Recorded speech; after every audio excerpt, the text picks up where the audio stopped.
where possible, I think it's good to look for topics that are maybe very specifically related to maybe the questions that Noachites face, but I think also there's more generally maybe a category of topics that's like things the Torah has to teach us that are very much kind of the message for everyone, as opposed to kind of the particulars of keeping all the mitzvot to the Torah or something. Especially in Genesis, there's a lot of stuff where I think it's worldview, right? It's about what is it to see the world through the eyes of someone who recognizes Hashem as king, and that's certainly a question as much for Bnei Noach as for Jews. I agree. You know, that is probably one of the bigger questions that come up usually dealing with newly converted Noahides, or however you want to say it, new to the Noahide faith, or they want to know what am I supposed to study? So a lot of times we sort of were meandering around trying to figure it out, watching different rabbis on YouTube and things. But we'll a lot of them will end up trying to study the Parsha, and we don't really know how deep we should be going. Some will try to go really deep, and I think they get really far out of their league, and they get it completely wrong, and it's a disaster. But to each his own.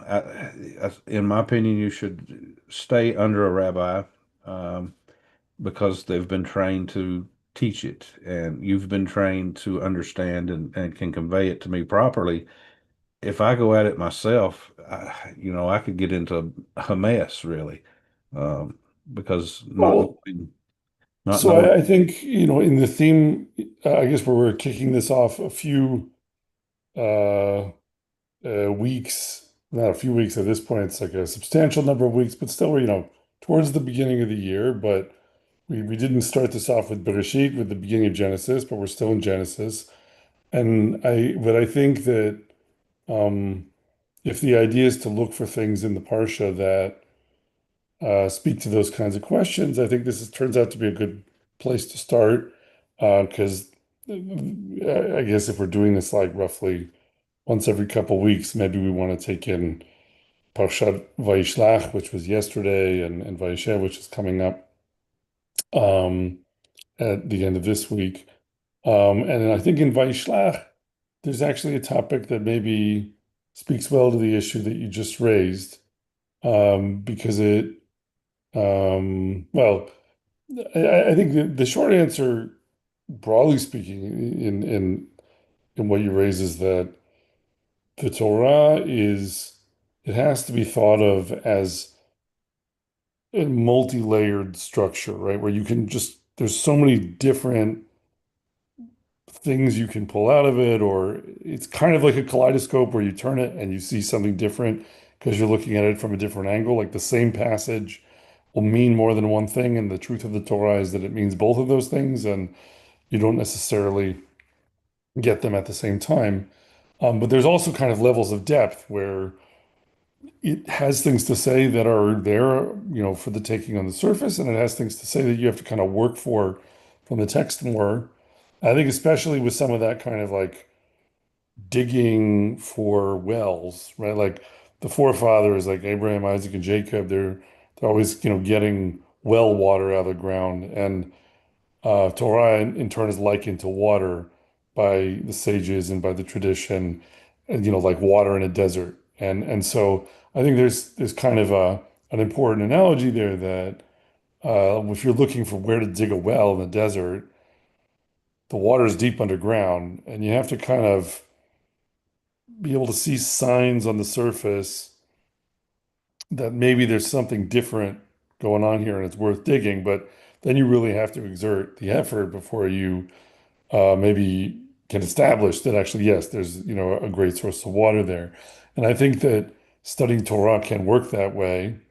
And so I agree that definitely the tradition that has been passed down through the rabbis for centuries, there's just a lot of experience and technique with like spotting those signs, Hmm. this is a place where it's worth digging, and here's how you dig, and then you can get to some really significant insights and teaching from Hashem that is there for the taking, but with the appropriate amount of effort.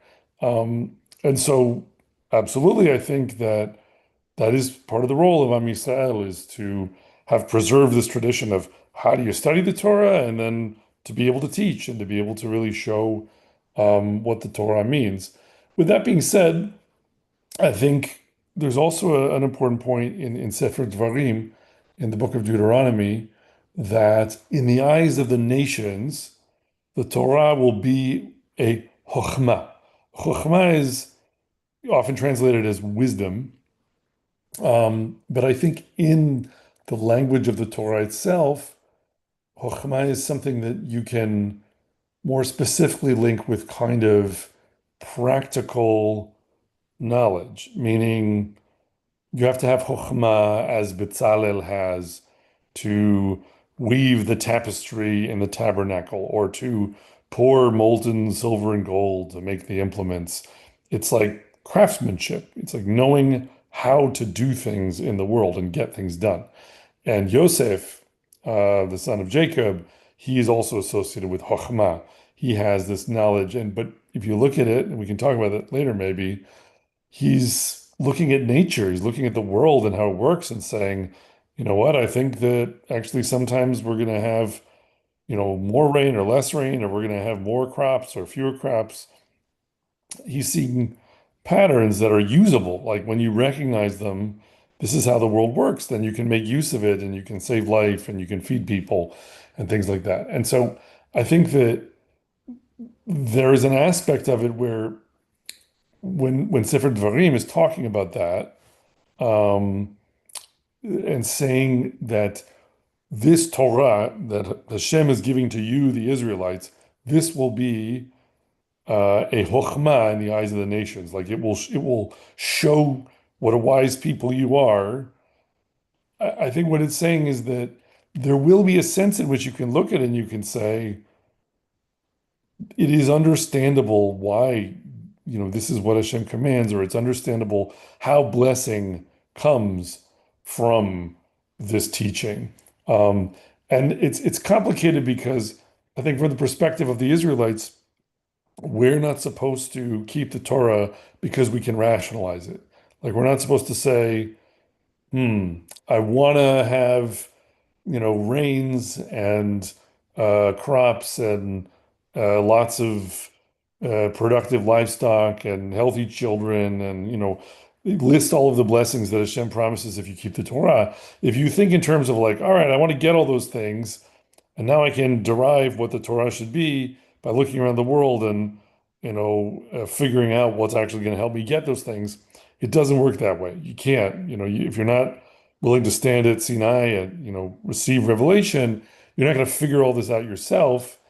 And I think it's even also the case that it's not appropriate for Am Yisrael to say, well, I'll keep that mitzvah, that commandment, once I understand what it's used for, what the point of it is, because there has to be this kind of humility of accepting Hashem's law and being willing to, do it. And then eventually maybe you hear something, na'aseh v'nishma, like you do it first and then you hear.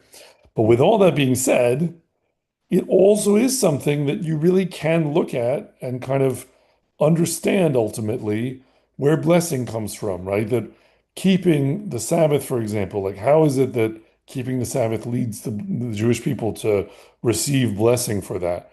That is something you can study and you can actually kind of figure out, like, oh, I wouldn't have thought that working less might actually make me more prosperous. But there is actually a way of understanding, how that works that isn't magical. Um, and I think that there are a lot of things like that that the Torah is meant to be understood as a teaching where all humanity can appreciate ultimately. Like this is a chokhmah being taught by the world's creator. Like he knows how the world works, and he's showing you how it works, and this is how he wants to teach you about how it works.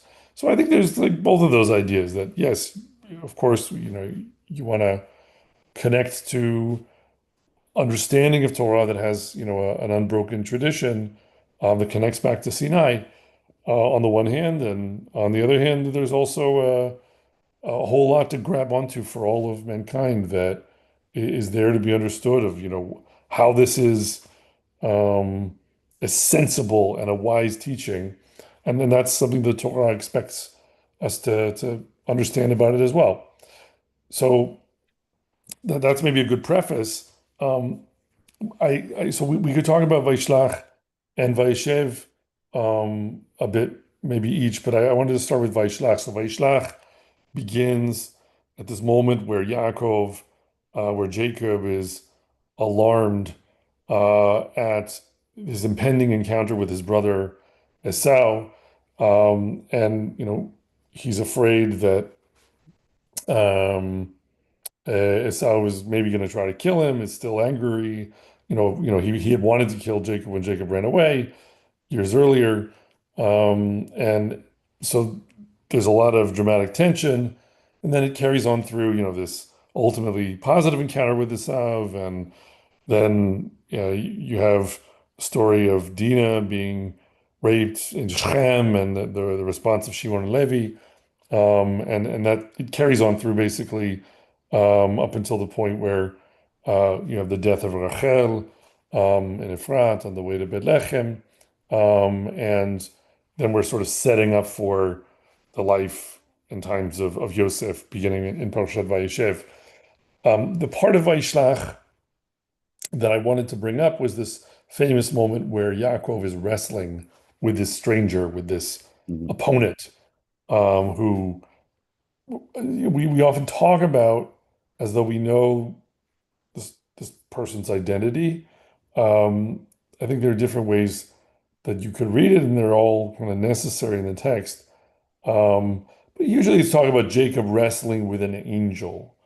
And there's plenty of authentic tradition to support that idea. People also say things like he's wrestling with the angel that represents the nation of Edom, which is Esav. So there's a sense in which it relates to this, upcoming struggle with Esav, and his anxiety about the danger that Esav poses to him. Um, but I think that we don't necessarily have to go in that direction. But in any case, I'm more interested in a different issue. I'm sort of skipping to the end of that story, where by the end, at the ford of Yabok, um, Yaakov is going to wrestle. There's going to be this struggle, and we can read some of the verses.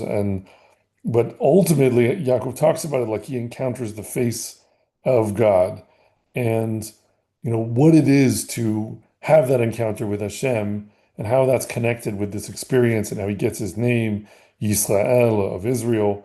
That's what I think we want to understand, in particular in connection with this thing of this really strange just so story we get for this mitzvah, this commandment not to eat the sciatic nerve meat of a kosher animal, because so let's just read the verses, and then we'll talk about all the strangeness, and see if we can make some sense of it. So um begins Vayivater Yaakov levado vayevek ish imo ad olot hashachar. So Jacob was left alone, and there wrestled a man with him until the breaking of the day. וירא כי לא יכול לו, ויגע בכף ירכו, ותקע כף ירך יעקב בהיאבקו עמו. And when he saw that he prevailed not against him, he touched the hollow of his thigh, and the hollow of Jacob's thigh was out of joint as he wrestled with him. ויאמר שלחני כי ערה השחר, ויאמר לו אשלחך ki im barachtani. And he said, let me go, for the day breaks. And he said, I will not let you go except that you bless me.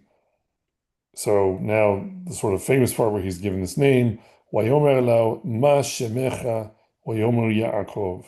And he said to him, what is your name? And he said, Jacob.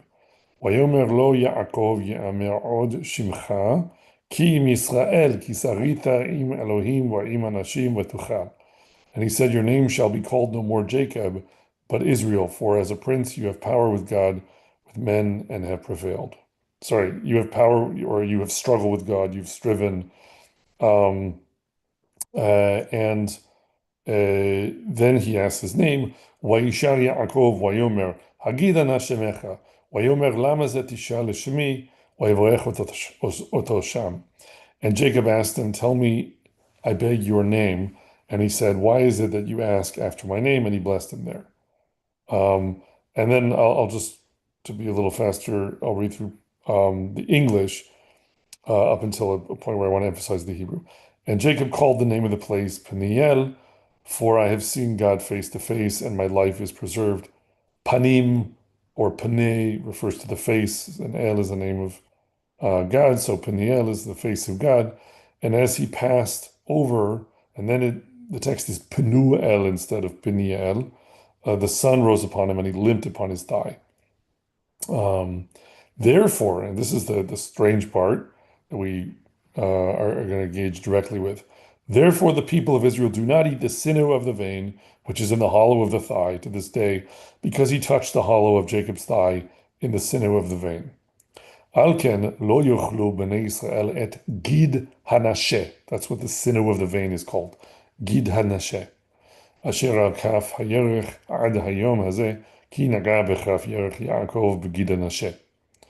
Okay, so the Gida Nashe is the thing that I'm interested in here, particularly this idea that there's this story from the life of Yaakov that says that's why we have this mitzvah, right? It is a prohibition of the Torah for Jews to eat this particular cut of meat that comes from a particular region of the animal's body, which we're told in the story is kind of the region of the thigh or whatever that Yaakov Avinu got injured in when he was wrestling. And when you're just reading through the Torah, you take it as given, and move on. Okay, that's interesting. And you don't really stop to think, especially if you hadn't read the rest of it, if you were just reading it for the first time, you wouldn't realize this is the only time the Torah talks about a mitzvah this way. That a commandment is derived in the moment from a story. There are other examples that are almost like this, in the sense that you have examples where people go to Moses and ask for a ruling on a Mhm. question. Actually, we might return to that because that actually happens basically the same place as this story, much later in the land of Gilad. And I think it is, in a sense, an inheritor of this story.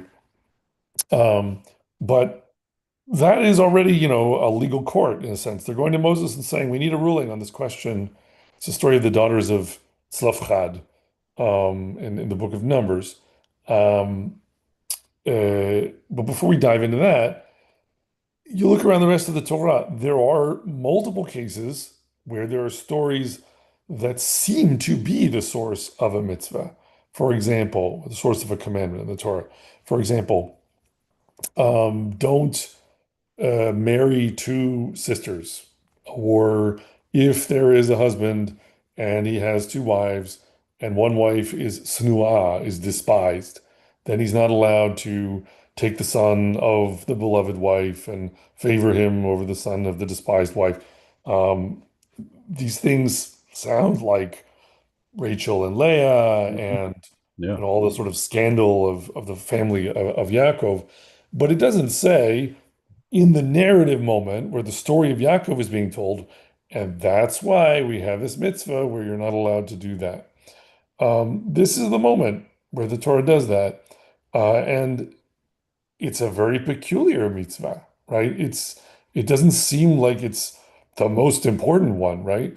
Um, this isn't, and that's why we don't murder. This isn't, and that's why we keep the Sabbath. These sort of very significant, profound, central kind of things. And that's why we don't eat this one cut of meat that you almost never would eat anyway. It's related to filet mignon, actually. It's technically possible to make kosher filet mignon, but it requires incredible expertise Mhm. of a kosher butcher because there's such a risk of cutting it wrong and then including the gida nashed that It's not easy to come by. So it's this expensive, rare cut of meat anyway. And so what is this issue? Why is it?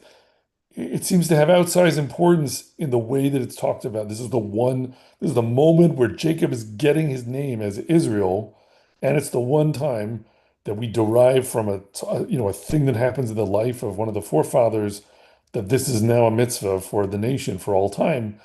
Um, and it's about filet mignon. Why is that important?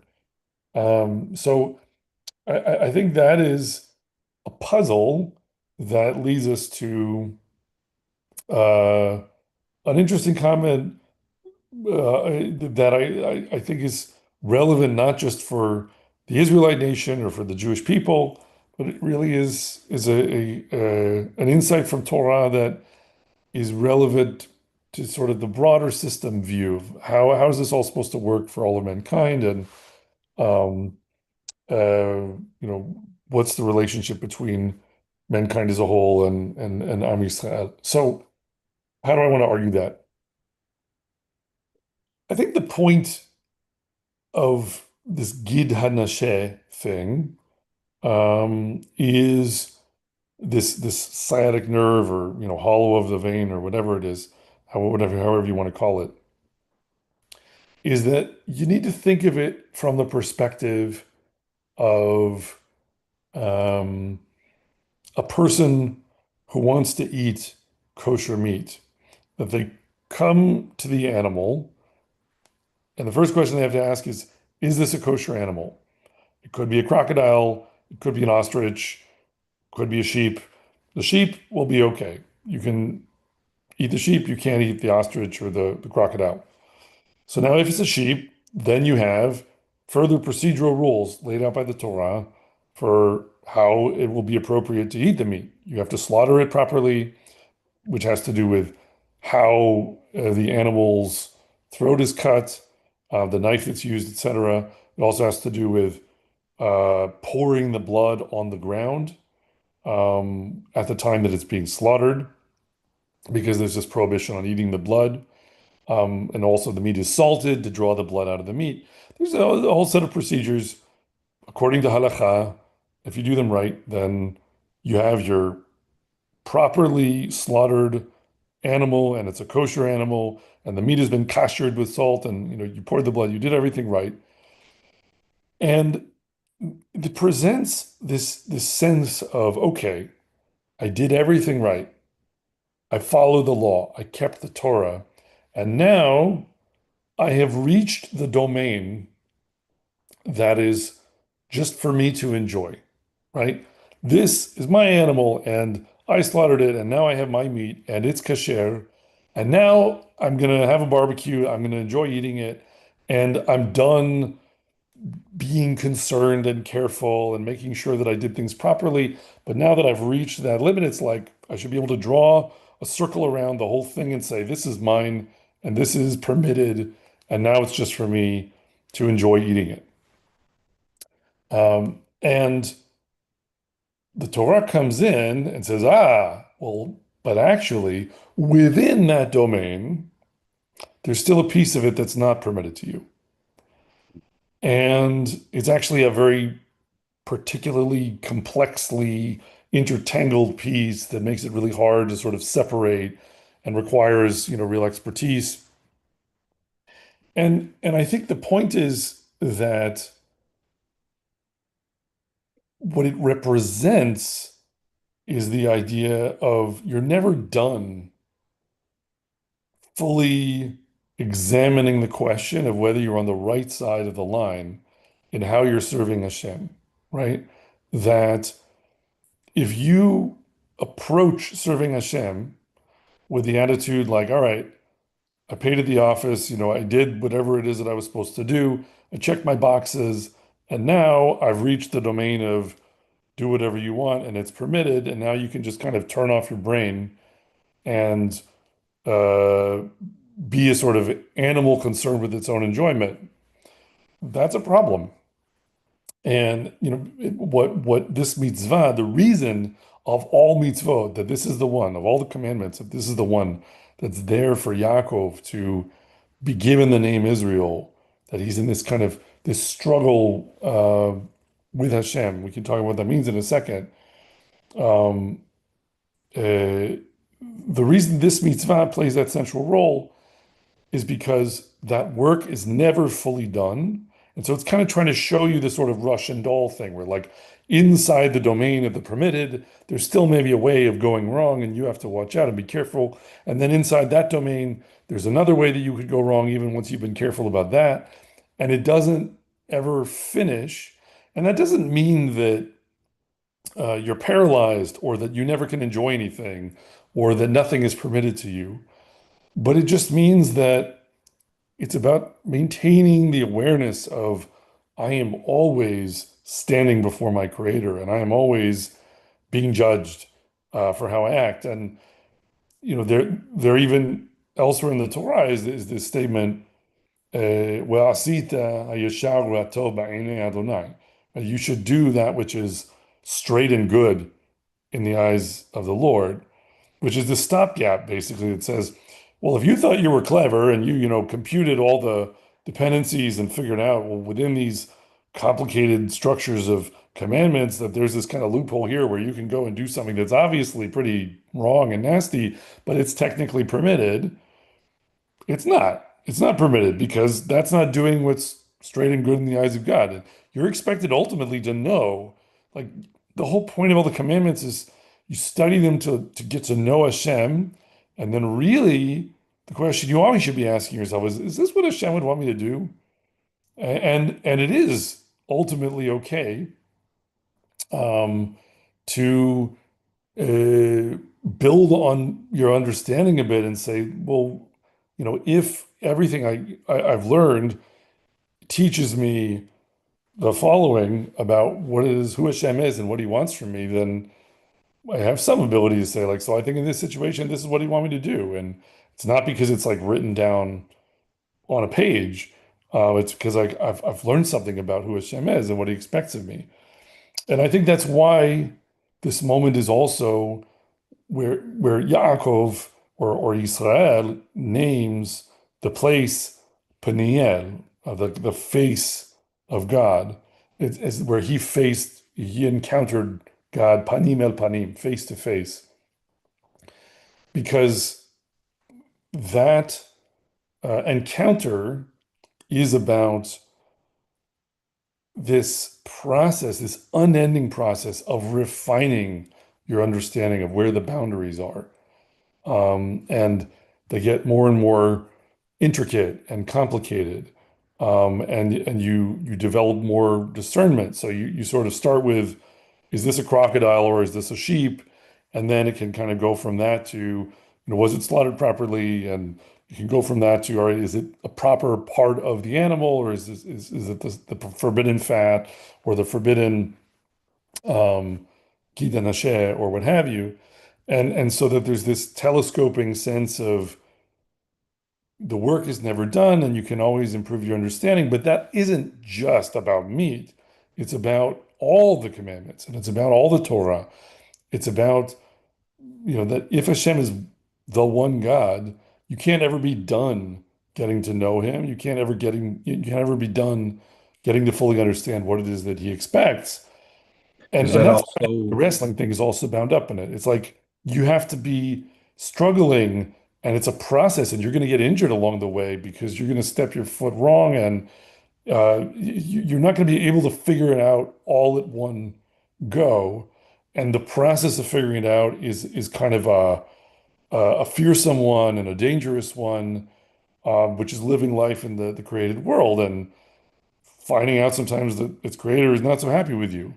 But the point is you come through it with scars perhaps, but with a refined understanding and a sense of, like, I have seen Hashem in a way that I couldn't have before, because I was open to that continual refinement. You're gonna jump in? well, I was just going to say, is that it's sort of like being in Christianity, they would teach not to use it as a reference, but in this case, I guess they had a point to be temperate in all things. So Mm, initially, I mean, ultimately, that's what it is. Really, is having that evil inclination or that animal spirit that wants to, your mouth's watering because you smell the meat, you see the meat, you're ready to eat. mm, But hold on, you know, let's have it under control. It's mm, a control mechanism from within. You're doing it to yourself. Um, Yeah, and I think I'm so glad you brought up exactly that point and that topic because I think it's also a very interesting subject, thinking in terms of the common Christian critique of Judaism, and it's important to give an answer to how this looks from within the standpoint of Torah. That a sort of a negative uh, view of Judaism you would get from readings of the New Testament, like the idea of the Pharisees, maybe, is that there's all of this, like, oh, the letter of the law and all of this um, legalism and technicality, and you're losing sight of the spirit of the law. You're losing sight of um, the beauty and the simplicity of the underlying message, and for them it would be all about love and all of that, and and I think that um, one does have to treat the subject carefully because on the one hand there is absolutely the idea in Torah of being wicked within the letter of the law, and you shouldn't do that. But it's viewed as a risk. Like it's understood that yes, when you have a complicated legal system, you can be a clever guy, you can bend things this way, you can bend things that way, um, and or you can just kind of become obsessed with the technicalities and lose sight of that the point of all of this is to do the right thing, even though the Torah tells you just do the right thing. That there is that kind of a risk, and I think that would be the sort of uh,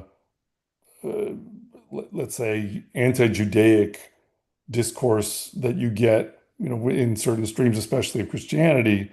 But I think there's you find plenty of it in the New Testament in one way or another, that it's like don't um, miss the real point here, and moreover that the law becomes a burden, that it becomes a veil or a sort of a blinder, and that's why you have to kind of separate from it, step away from it. So what is the answer to that, viewed from the perspective of the Gita Nashe?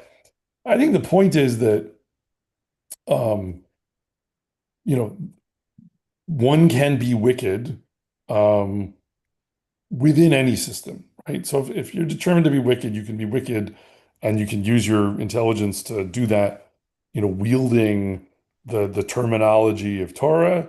You can obviously do that also being a Christian or being whatever else. But let's talk in terms of um, trying to do the right thing. I think that the sort of countervailing critique that you would get from not just Torah, but even from the specific example of Gita Nashe, um, uh, is that trying to do the right thing is not a short story, mhm. and that is, the problem with going to the other extreme. So, yes, you can go to some extreme and become obsessed with legal technicalities, and you can lose sight of uh, the essence of what it is to serve Hashem, right? And you can lose sight of doing, what's good and right in Hashem's eyes. On the other hand, you go to the other extreme and you say, no, it's a simple message. Just be self-sacrificing, be loving, and rinse, repeat. Just keep doing that. That's your formula for how you handle whatever situation. There's a subset of situations in which that goes very well. And you get it right. There's a lot of being merciful and being kind that it's easy to accomplish with that kind of a principle. But the world is a more complicated place than that. And from the perspective of this Gita and the thing that we're talking about, it's kind of like saying, well, I'm done getting to know God. This is what He wants from me, and it's a pretty simple rule, and I'll just it'll stand me in good stead always. But the problem is that it won't, because trying to be trying to be always loving and always self-sacrificing can get very ugly and very questionable once you're starting to try to decide, well, how mercifully should I be dealing with, vicious people who are coming to try to destroy me and my people? Um, for example, that's just one obvious example.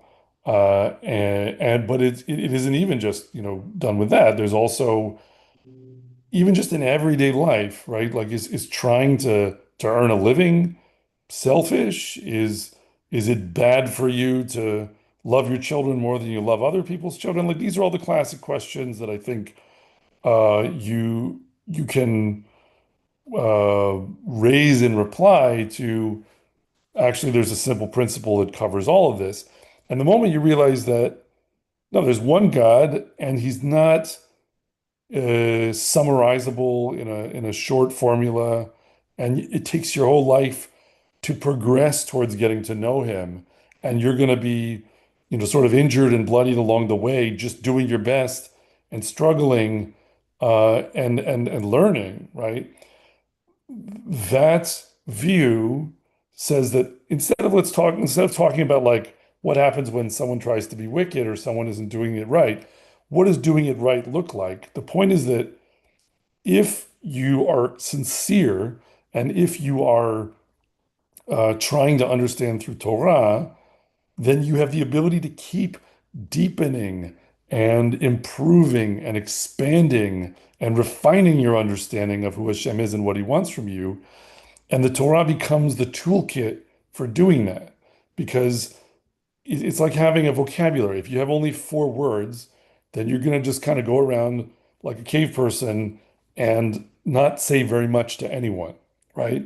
And if you have 100 words, then you can say a lot more. And if you have 1,000 words, then you can say a lot more.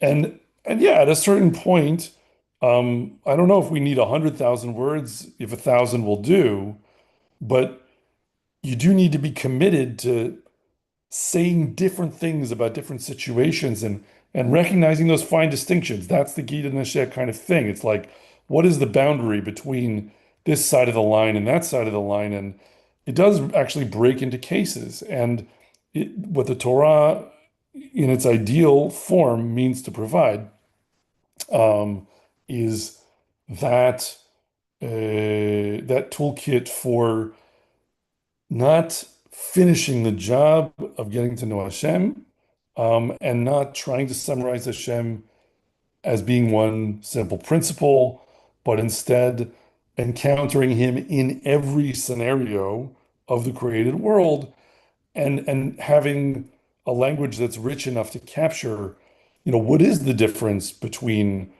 this situation where a person promised that he would sell something to someone else, but then his property was destroyed in a hurricane, and now what do you do? And then on the other hand, we have a different situation where someone did sell something to someone, but then took a loan from him afterwards. And like, those things sound sometimes very exhausting in their detail. But I think that's also like maybe a related additional point to make on this Gita and the Shet thing. And this is kind of expanding the view to Am Yisrael versus Bnei Noach in the world, is that it might be appropriate to say that you wouldn't want all of humankind obsessing over the tiniest refined boundary between this piece of meat and that piece of meat, right? Like at a certain point, it can be uh, burdensome, or it can, or at least it takes effort and it takes consideration. And that's why the Torah envisions this division of labor, because it kind of wants the best of both worlds. It wants to be able to say, we need people to be engaged in the world in activities that give everyone a kind of portrait of the unending complexity of getting to know Hashem, right? Like there's always more to understand, there's always more to extract, there's always more to learn, to dig for. And on the other hand, if everyone were equally engaged in that activity, then there's a whole lot that might not get done, and maybe a whole lot that needs getting done to serve Hashem, even that is not going to happen in the same way if there's too much of this devotion of all of mankind's effort to these kinds of considerations. And so I think that's why this also pertains to who is the nation of Israel in contradistinction to um, the human race as a whole, that it's about, okay, this is a special job. And, for this special job, even the difference between this bit of the animal and that bit of the animal, you should be asking yourself about that and examining that. And then you preserve that mitzvah and you have that sign and you can show it and we can have this conversation. But at the end of the day, that doesn't mean it's just terrible and evil for every person in the world to eat filet mignon. It just it serves a purpose in the context of the role that I'm used to meant to play, but it also uh, is something that you wouldn't necessarily want everyone to be equally concerned with.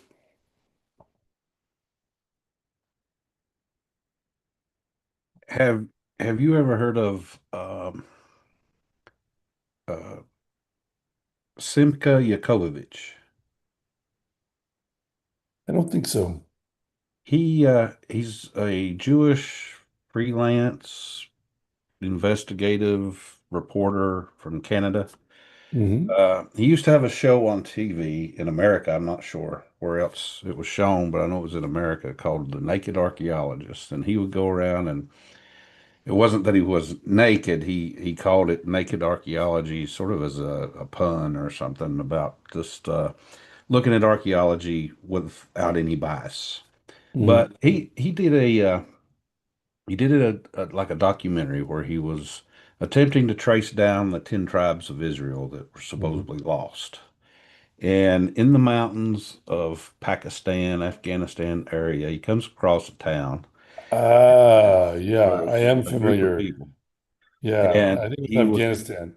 Is he this was theory that the named, Pashtuns, right? That the Pashtuns are a lost tribe of I Israel? can't remember if it was, they were part of it, but this particular one that I was going to reference was, he was blown away, and so was I when I was watching it, because he was watching this guy that he was slaughtering a beef, and he cuts it a certain way and pulls the sinew, Mm-hmm. that sciatic nerve. He knew Yeah. how to pull it out. He pulled us the Hmm. whole thing out. And he said, "Why did you do that?" And he says, "Well, it's a commandment for us not to eat that. We're not allowed to eat Hmm. it." Hmm. Blew me away just watching it, that he knew how to Yeah, yeah. pull No, that. I think that there is some possibility of that, and it's very maybe another reason you could say this particular mitzvah gets the top billing that it does in some sense. Dietary restrictions are very deeply ingrained in national culture in a way such that they can be preserved even after the memory of what they mean or what they are has mostly been lost. That there's something very tribal and very, um, oh, I do it this way because some wrestling match that my great great granddaddy had a long time ago. Like there's kind of um, uh, a durability of those kinds of customs um, that is very believable. Yeah, no, I think that's an interesting aspect of it as well.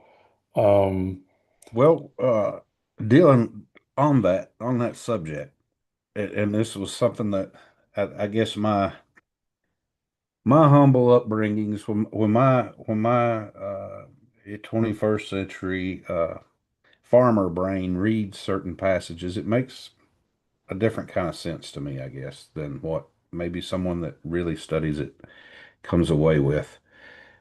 So when I read, you'll not eat this sinew, this nerve or whatever, and that's a memorial for this event. Hmm. But then I apply that when I read, you'll not boil a kid in its mother's milk. Hmm. I'm reading, okay, is God really worried about me putting a baby goat or a baby lamb in its mother's milk, which I don't know that maybe I think there were some recipes that the Vikings had where they would boil meat in milk, but I don't think that's a common practice. Perhaps it is, but uh, I see that as saying this is a memorial to remind you not to take that what was meant to nourish and to grow and do good and use it to destroy. Hmm. But somewhere in the process of time, it just became don't mix meat and cheese or something. You're not allowed to eat a cheeseburger. Yeah, of But course. the memorial was set in stone to begin with that. Hmm. That along the right lines with the memorial of the sinew, sort of. Well, so I totally agree that the mitzvot, they have many purposes, and in some cases it's clear that there is a kind of a sensibility that they're trying to, or an awareness that they're trying to bring out in you. Um, and meat and milk is a good example of that, right? Where milk is life and meat comes from the death of an animal. And it's proper somehow to keep separation between them. And really it's part of a structure of a larger number of mitzvot where you wouldn't bring a mother animal and her offspring as sacrifice on the same day, for example, is another commandment in the Torah. Um, Sending away the mother bird. So if you come upon a nest with a mother nesting on her eggs, that you wouldn't like use her desire to protect the nest against her and catch her along with the eggs. So there are these kind of sensitivities to the natural tendency of parents to protect and nurture their children and not wanting to kind of either disrespect that um, or even exploit it. So you definitely get that from a certain number of mitzvot. I think in the case of Gid and Nashe, if you don't have the story about Yaakov, it's harder to come up with the rationale for it and say, like, what is the lesson here? What is it trying to show us? If you think about the sciatic nerve itself, what does that mean? It's like if we didn't have the story, we'd just be kind of scratching our heads, being like, I don't see the problem. Um, but I wouldn't rule out that someone could come up with another point to make there about what it's for. I think that there's uh, there's definitely other things in the Torah that it connects to. If you look at the word nasheh, I mean, so we talk about there's being like layers of depth. The word nasheh carries you over to other mitzvot where that word seems to be used, like nosheh has to do with lending. Um, there's also nashim, which means women. And so there's multiple references kind of to the feminine in the story that are hidden in the text in the Hebrew. For example, when it says that Yaakov is limping, it says he's tzoleya, like the verb for limping is tzoleya, but tzela means rib, like the rib that Eve was made out of. And then the word nasheh is kind of like the word nashim, and also, the place of the injury is sort of connected with the place of uh, being reproductive. Like the word yerech, that kaf yerech is the thing that's being injured. is referred to. The word yerech is the same kind of yerech where it says like, and from your yerech, your seed will prosper or whatever. Like that, there are these, like for example, in the mitzvah of the sota, the suspected adulterous woman, it talks about her her thigh, sort of uh, being harmed if the waters of curse affect her, right? And the word is yerech. So yerech is about um, uh, reproduction, maybe about women. All of this stuff is kind of there below the surface. Even the phrase Gita Nashe, when Yaakov says, "Tell me your name," the Hebrew is Agida Nashemecha. Like Leagid is to tell, and please is na, and shemecha is your name. Agida Nashemecha contains Agida Nashe. And so there's even kind of a play on words there where it's like saying somehow this is about not knowing the name of this person that he's struggling with. And so there are all these hints. It's a very cryptic passage with a lot of puzzles in it, and it's hard to sort of to go through all of that at one go.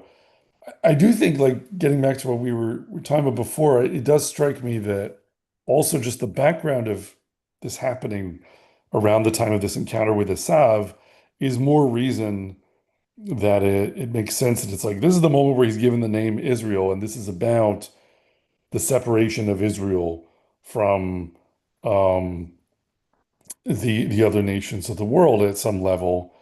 And because Esav kind of represents that parting of ways, where it's Mhm. like he's the brother that was Jacob's twin, who's not going to become the Israelite nation.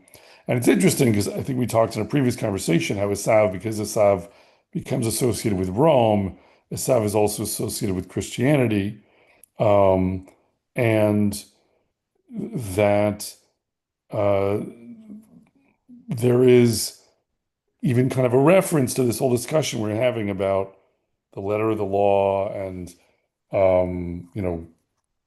getting into the fine details of things as being about the sort of the identity of Israel as Israel was being established as a separate branch in the tree. Um, and but I think the way you can most see that difference is like with the Gemara, the commentary of the Talmudic sages, tells about the golden rule as it appears in the Judaic tradition, the famous story where a Gentile comes to Hillel and Shammai, these two sages who are famous for having differing opinions, and he says first to Shammai, "Tell me the whole Torah while you're standing on one leg, um, and I'll convert. I'll become a Jew."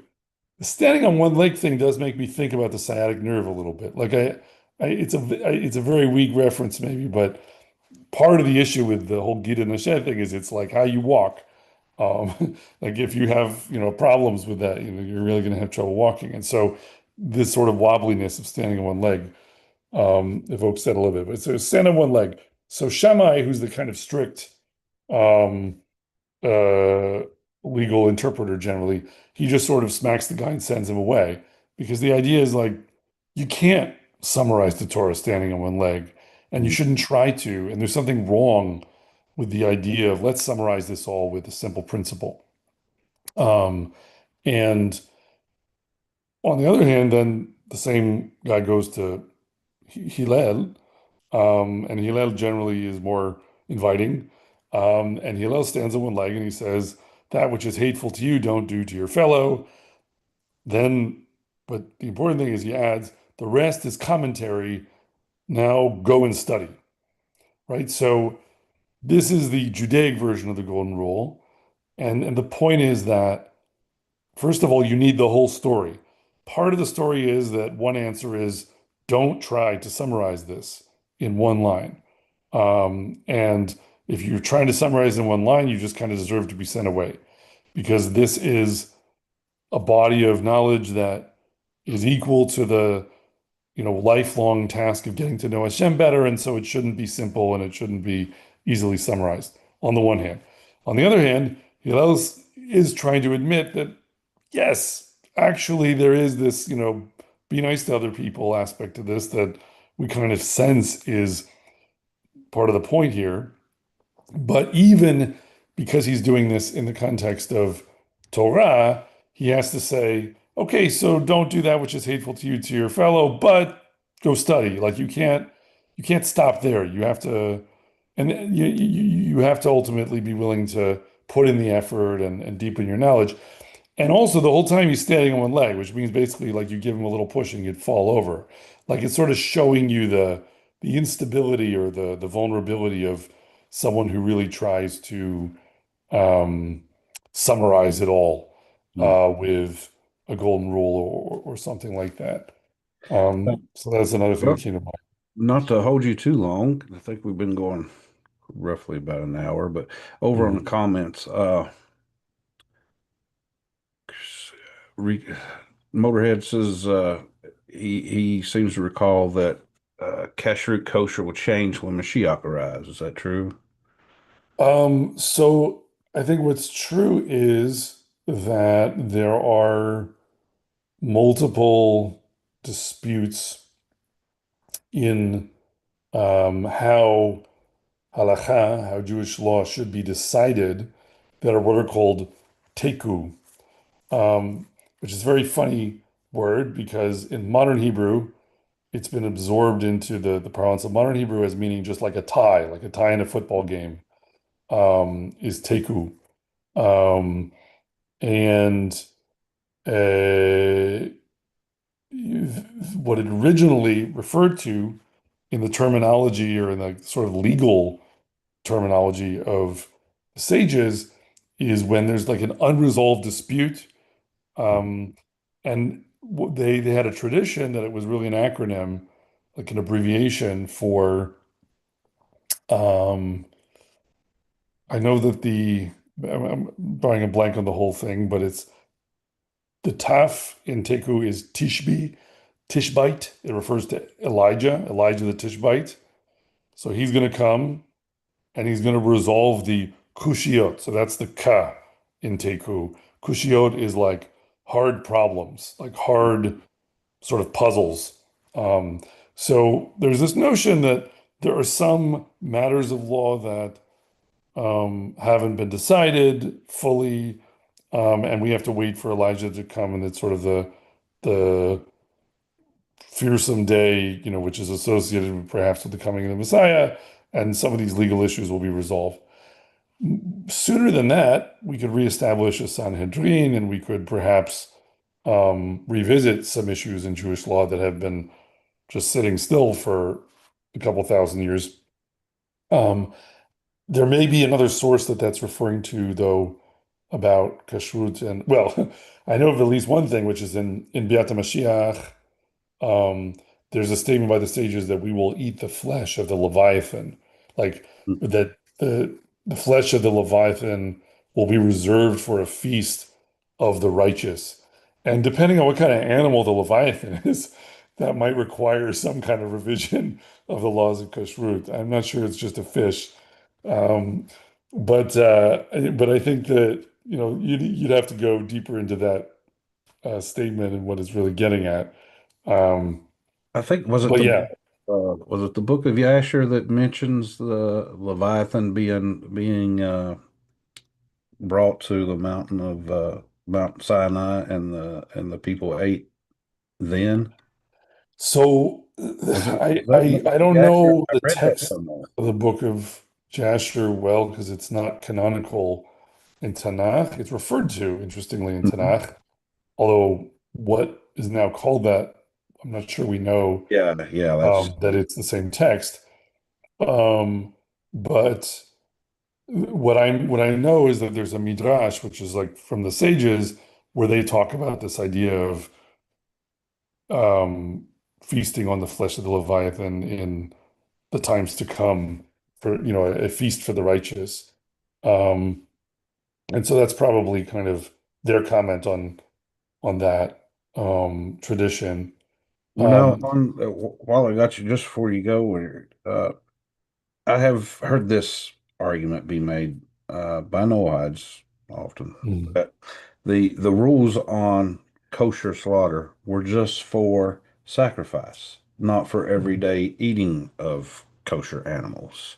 Have you ever heard mm. this argument made that? Well, so I'm comparing different sources in the Torah. There's a specific reference to the idea of, I believe it's in Sefer Dvarim, that when you're far from the temple, like, because the book of Deuteronomy is, over and over again talking about the place that Hashem will choose to make his name dwell there. Mhm. So it's really firming up the idea that there's going to be Jerusalem. It doesn't say it's Jerusalem, um, but there's going to be a place which will become ultimately the permanent place where Hashem wants to put his stamp. And you could be pretty far away from there if you live in the land of Israel. If you live way up north, it could be quite a long journey. And so the Torah kind of references that idea and says, like, if you're far from the temple and you want to slaughter animals in your gates, then you may do that. And even when doing so, you should still be pouring the blood out on the ground. I'm looking for the reference. I think I'd have to um, dig a little bit because I'm not Right. remembering the exact verse off the top of my head. I'll look for it in a second. But let's see. Is it? Yeah, Well, that can be a do out or something. You can get yeah, me. yeah. Uh, Oh yeah, I think I found it. Okay, let's see. This is Deuteronomy 12:21.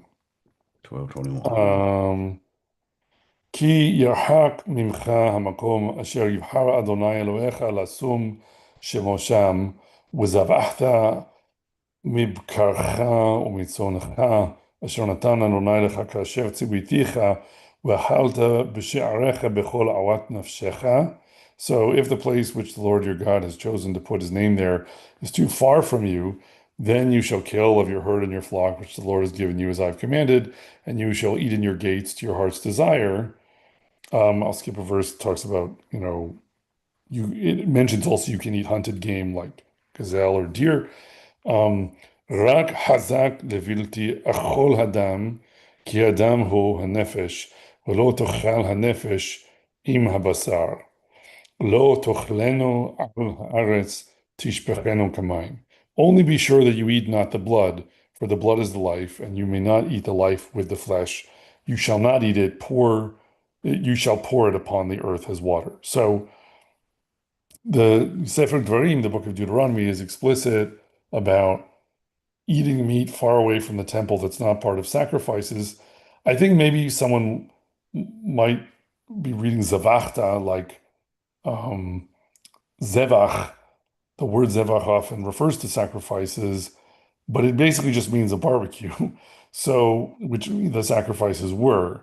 So the idea here is, I mean, it gets a little complicated because there was this period where there was what's called Heter Bamot, where there were just altars all over the land of Israel that were permitted before the temple was established. And so there was this idea of there isn't just one place where you're allowed to do it. And so maybe I'm just trying to understand what the theoretical asker of the question that you mentioned might be getting at. Maybe there are those who, are reading these verses and are kind of thinking what I just read is referring to sacrifices being performed at some other altar elsewhere in the land of Israel. But I don't know. But the halacha I think has been understood pretty yeah, I mean firmly to be that. that verse, I'm glad you pointed it out because as I have instructed you, that's pretty straightforward. So there's no no question in that. But the questioner that brought it up to me was they were making the argument, at least because, so unfortunately, sometimes in the Noahide community, you find people that they decide they want to convert to Judaism, but they're very far from a community. Mhm. And I'll often tell them, look, it's going to be very difficult. You can't really Mhm. do that unless you move to a community. And they'll say, well, we'll just, we'll eat kosher meat.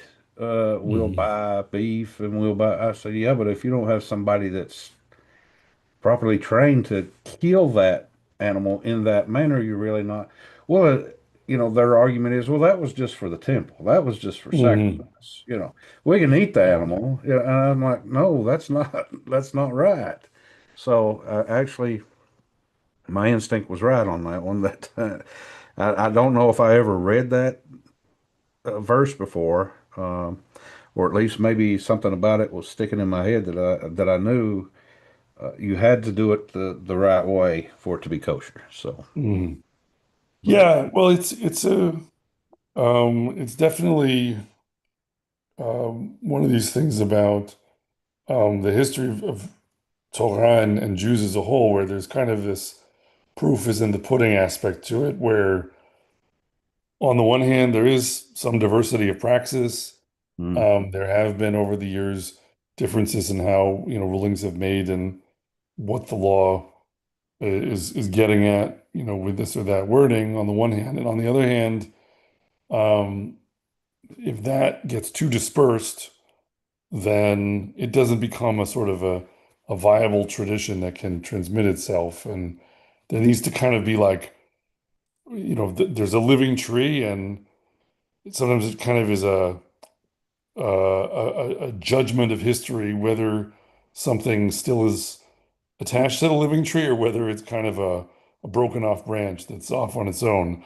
And that's mhm, been true with even Jews who had, very divergent ideas about praxis. Like there were the Sadducees or Stukim, there were the Karaites, there are Samaritans. Like there's people with totally divergent, practices and a number of scores. And you always can kind of make this argument of like, oh, well, how do you know that this is really like what Shem wants us to be doing?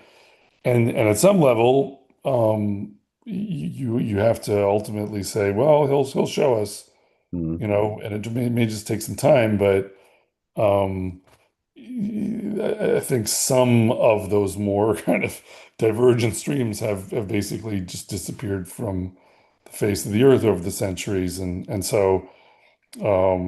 But yeah, there always is. Actually, this reminds me of.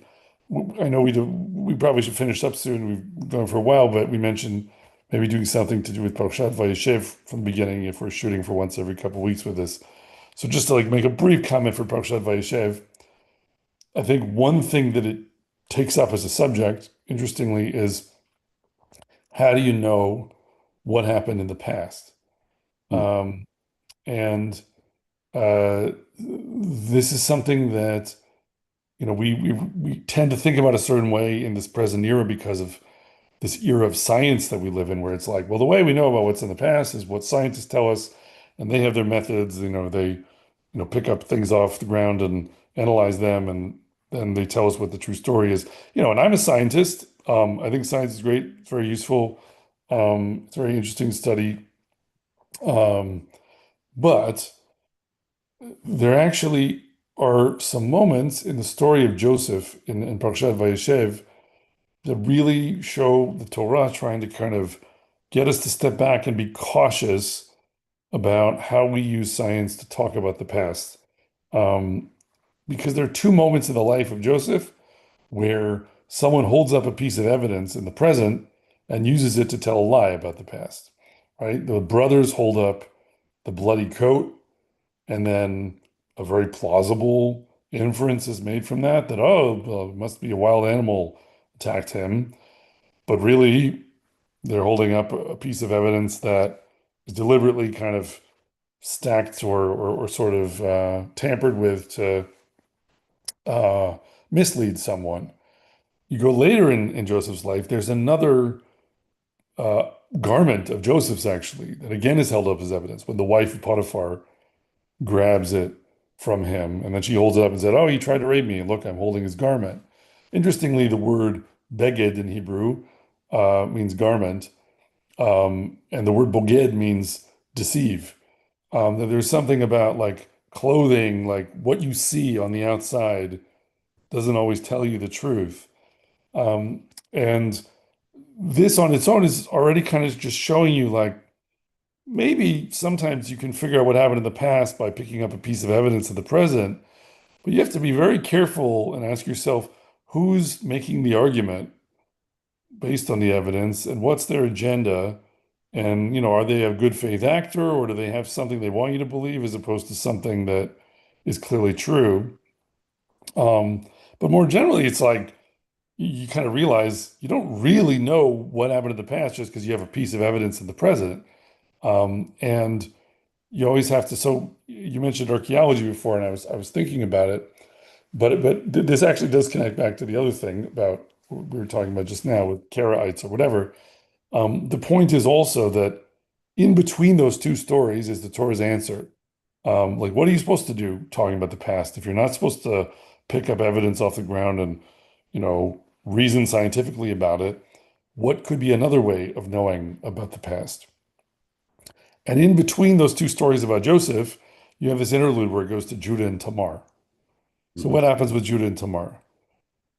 They have this agreement at the time where, he says, "Okay, I'll get you a goat. Right now I don't have my goat, but I'll give you my staff and my seal and my cord as a pledge so that he can partake of her services that she's offering because she's acting the part of a prostitute in that story." Um, and then later, she presents to him his staff and his seal and his cord. And she says, Hakerna, do you recognize these? Interestingly, that phrase Hakerna appears only one other place in the Torah, which is when the brothers present the bloody coat to Jacob.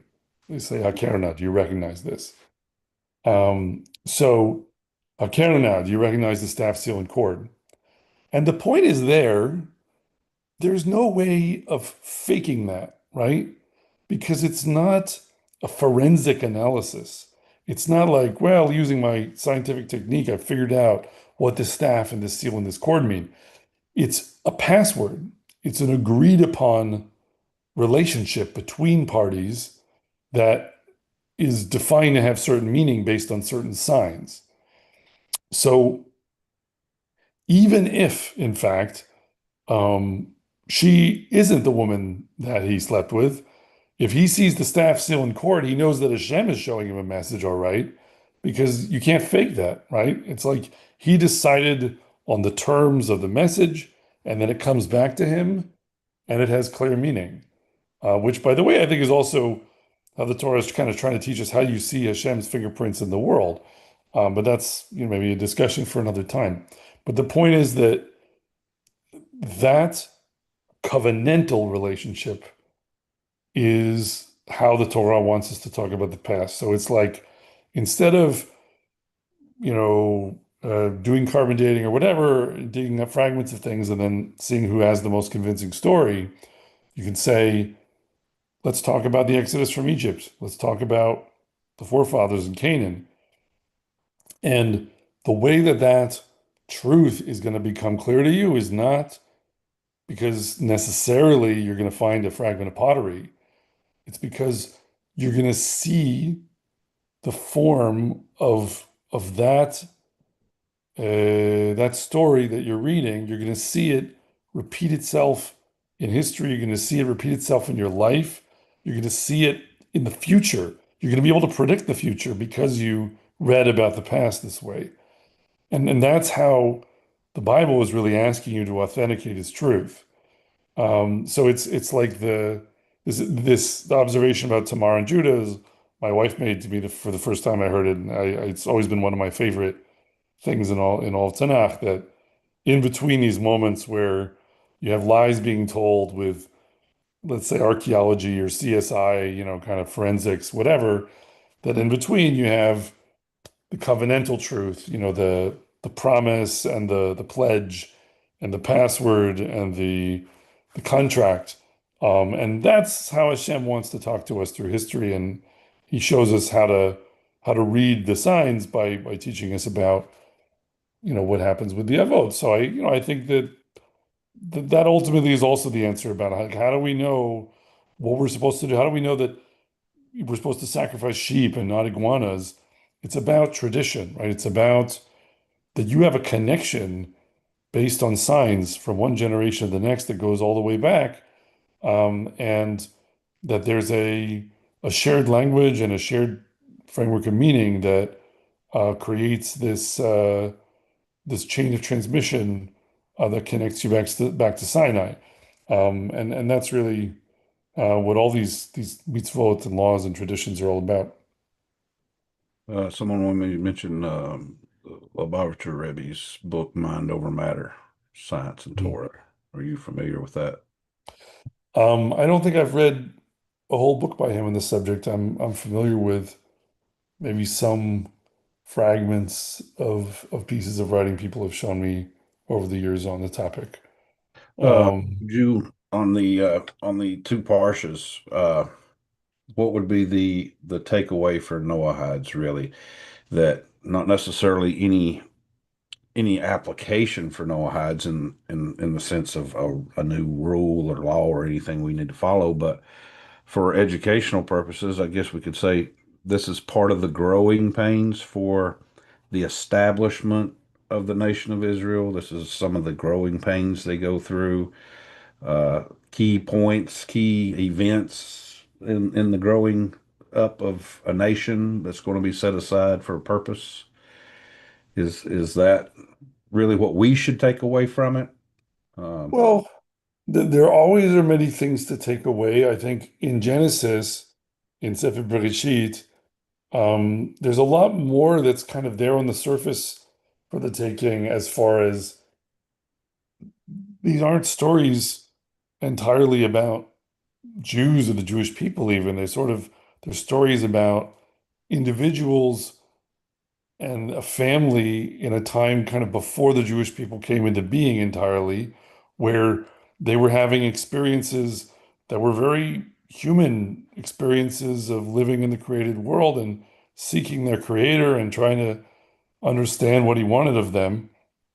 And I think um, with Jacob and what we're saying with like wrestling and finding the face of Hashem, I think that's clearly a very universal message at some level, that it's everyone's opportunity to seek to know Hashem and come to a more refined understanding of what He wants from them, but that there's something fundamentally protracted about that it's you can't do it all at once. It's like a process of struggle that takes effort, that it can leave you uh, feeling scarred, or it can take you through um, injury and difficulty along the way, but that kind of uh, knowledge and encounter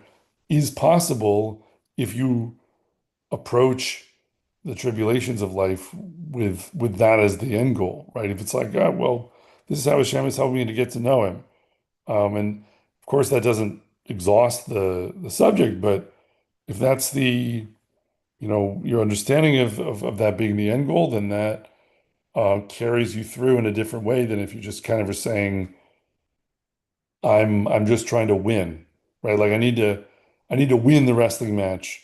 I need to defeat all the sort of things standing in my way.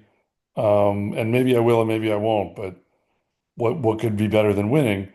What could be better than winning is eventually realizing that Hashem is trying to help you to get to know Him. And that's what this is all about. And I think that's certainly not something that is about the experience of the Jewish people only. It's about the experience of mankind as the image of God, the partner in dialogue that Hashem created. And the Jewish people are here in a sense to preserve the memory of that so that it can be taught to everyone, right? The same way we're remembering don't eat this part of the sciatic nerve or whatever. But and then on the subject with Vayeshev, when you get over to Joseph, I think it's even more like it's about politics. It's about um, uh, economics. There's a whole lot in the story of Joseph, which we can also pick up in a couple weeks because it keeps on going into Parshat Miketz.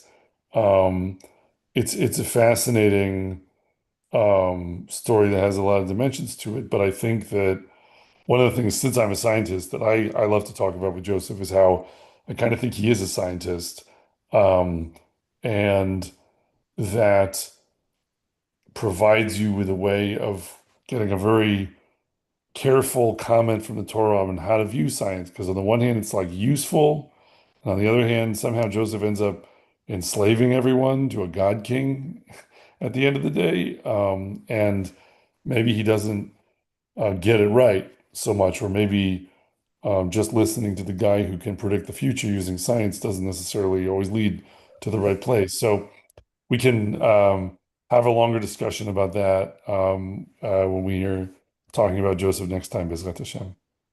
The stories of Jacob and Joseph, and they're very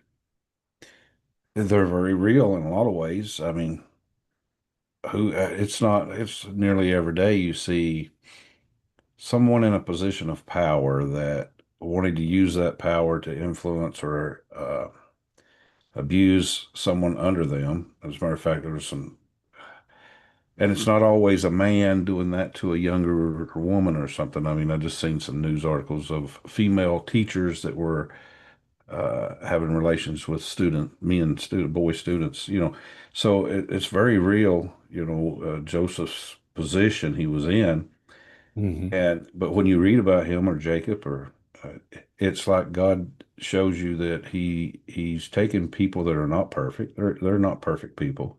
They made mistakes. They get into the situation, but because they're willing to, I guess, stand on certain principles, it makes them something he can work with. They have something in them that's different that he can work with. He sees it in them. Yeah, and if you look at the trajectory of his life, I think what's so stunning about Joseph is that he, because he's committed to righteousness and doing the right thing, HaKadosh Baruch Hu puts him in terribly difficult circumstances. Um, and he's given the opportunity to stand tough. And you never would think that getting thrown in prison was on a direct path to becoming essentially king over the land, right? He ultimately is in this position of unmatched power and importance and glory. And he would never have ended up there if he hadn't been thrown in prison. Mm. And he's thrown in prison because he does the right thing. And so it's like, all right, if you're planning your career, I want to be king over Egypt. You don't say, all right, step one, put me in prison, right? But HaKadosh Baruch Hu holds all the cards, and so he can say, okay, I know how righteous you are. I'll give you a chance to do the right thing and to do the right thing to your own detriment, and it's going to ruin your life. But it turns out that's the only way for you to become king over the land and save everyone. So, that's how I've decided it's going to be. Yeah, and I look back at my journey uh, from where I was 25 years ago till now, and the things I went through. Uh, God, no doubt, knew what it took to get my attention. I'm just as hard-headed as anybody, and had my worldview that was not. You couldn't change that. That was the way I was brought up, and that was what I believed, and I was willing to gamble my life on it. But through a series of events, he opened my eyes, and I think possibly that's what Joseph had to go through. It was part of what Hashem knew he for his personality, for what he wanted him to be. This is what I need him to do. He has to start out here, and Yeah, possibly it's one of the unbelievable. most difficult things to understand. Like even if you can understand it intellectually, I think emotionally, we all have things we go through that are difficult in life, especially as we live more and more of it. And when you look at Yosef, there's something very sad and very hard about his story because I don't know, you could say, all right, maybe he has a very hard time in the beginning because he's kind of being punished for something, and you can read that into it and try to explain that way. But I don't know. Let's say he's being punished for something. You think you figure that out, a few years into this whole like being made into a slave and then thrown in prison. And then it's like, okay, so he's repented his sins, and then what? He still has to spend another X years in prison. He's not getting out the moment that he figures that out. And also, sometimes like those Baruch Hu, it's not even about like, oh, I'm punishing you for something necessarily. It's about just like, what you need to Growing become. process. Like Yeah. he has a use for you, and there's a way you become what he plans for you to be. And it's like, forging metal. It's like how the Torah describes the bondage in Egypt as being a kur barzel, like an iron crucible in which Am Yisrael were forged. So it's like, well, I need you to be this, and the way my world works, this is how you become what you got to be. And it's not an always pleasant, but it'll get you to the right place, and it'll test you. And like, I want to test you because I want you to show your mettle. I want you to show who you are and what you can do. And that's not going to be possible if I give you an easy time. And you can understand all of that intellectually. And then when you're still in the middle of the painful parts of life, that'll only get you so far. And it's still painful and it's still hard. And I I, don't know. I think about Yosef a lot because I think like, how do you do the back end of however, what is it, 13, 17 years in prison, however long he's in prison, I forget. Um, how do you do the second half of that after you've like you've really achieved you've made a lot of strides in your understanding of yourself, and you've done tshuva, you've repented, you've gone to all your practical efforts to politic with the other people in the prison and talked about dreams, and then it's still going to take some time. And you gotta be willing to wait for Hashem and learn that it happens on his timetable.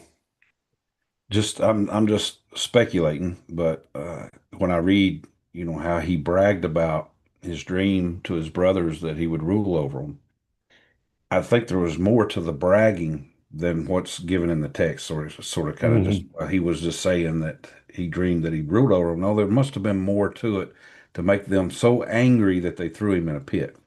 So it may have been Yeah. this boasting attitude that he had. Perhaps he was a spoiled brat because he was favored so much by dad. And Yeah. that Or you, prison you could time was even be more favorable and you could say, maybe he is this genius. And we can talk about this next time, but he was right. Not mm, just that he would rule over them, but he was really saying arguably something a little subtler. He was saying, look, I'm going to be a better farmer than you. And I'm going to, I know how to be a better farmer because I look at the stars and the sun and the moon, and I can tell time. I know when to plant and when to reap. So do what I say, and we'll all be better off because we'll eat better and we won't starve. And he could be right about all of that. But if his attitude was, I'm a genius and you have to listen to me, yeah. then there's something, there's a problem with that attitude, even if everything in that statement is true, that he had to learn this kind of humility. Mm. Um, but because I have this really wicked midrash, this homiletic tale they tell, which I'm not going to quote exactly, but like when he finishes telling the dreams of the baker and the vintner, he pleads with the vintner or the cupbearer of Paro, when you get out of here, tell Paro about my case because I'm here innocently, and I need to get out of here. And what Chazal say is that when he asked the vintner for that, Hashem added 3 more years to his sentence or something. And it's that just that always is like a punch in the gut for me because I feel like, oh, but I think the reason is it's not obviously there's a way of reading it where it's like, oh, he showed a lack of faith and he tried to get out through help from Paro instead of trusting in Hashem. But I think that's kind of a first level reading of it. Yes, it's true. You shouldn't trust in great kings. You should trust in Hashem. But you still have to actually try to do stuff in the world. Like if you um, refuse to walk out of a burning building because you're saying, no, I want Hashem to save me. I don't want to walk out of the burning building myself. Like, why? I don't want to trust in my legs. I'll trust in Hashem.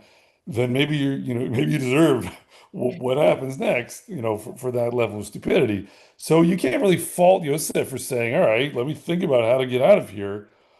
But I think the point is more this, that it's not that Hashem added 3 years to punish him arbitrarily. It's more like, okay, so you figured out how to get out of here, but you know what? That way of getting out of here takes 3 years. I'm not gonna, it's like if the way he figured out of there was that some baby had to be born, that would take 9 months. And Hashem wouldn't make it be born in a month just because Yosef was ready and he was deserving or something. Some things take time and they take the time that they take. And Hakadosh Baruch Hu knows much better than we do sometimes how much time they need to take. I can definitely sympathize with the learning curve. Part of this, I guess you would say, waking up thing, and then you want to share that knowledge with everybody, and they look at you like you're crazy, and you realize you just got to shut up and learn more, and in time, you learn how to talk to them where they'll receive it.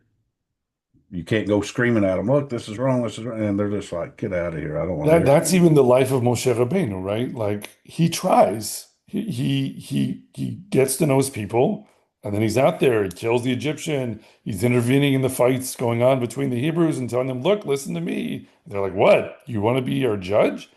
And then even when he has to run away, he's like, "Okay, so maybe I should try to, get involved in other people's fights and stuff." And he has such an impulse to justice, and that's why Hashem chooses him for his task. But he has to age to 80 herding sheep before he really starts his career, right? Because he had to like cool off somehow, and get some perspective, get some other kind of relevant experience. Well, thank you, Rabbi. Thank you for your time. Sorry to keep dragging you out here. No, not at all. It's a pleasure. No, it's late. Absolutely. I'm glad we're starting this. B'ezrat Hashem, I think it'll be a lot of fun. Absolutely. Yep. Thank you for joining. Thank you for your lessons. Thanks everyone for joining us late this evening. So, but Thank you for all your thoughts and ideas as well. Nice talking. Take care. Cool see you too. next time. Shalom. Shalom, shalom. We hope to do this once every other week if everybody can join. So every other Sunday do a sort of a Parsha recap. So time permitting. So all right. Well, thanks everyone for joining. Take care.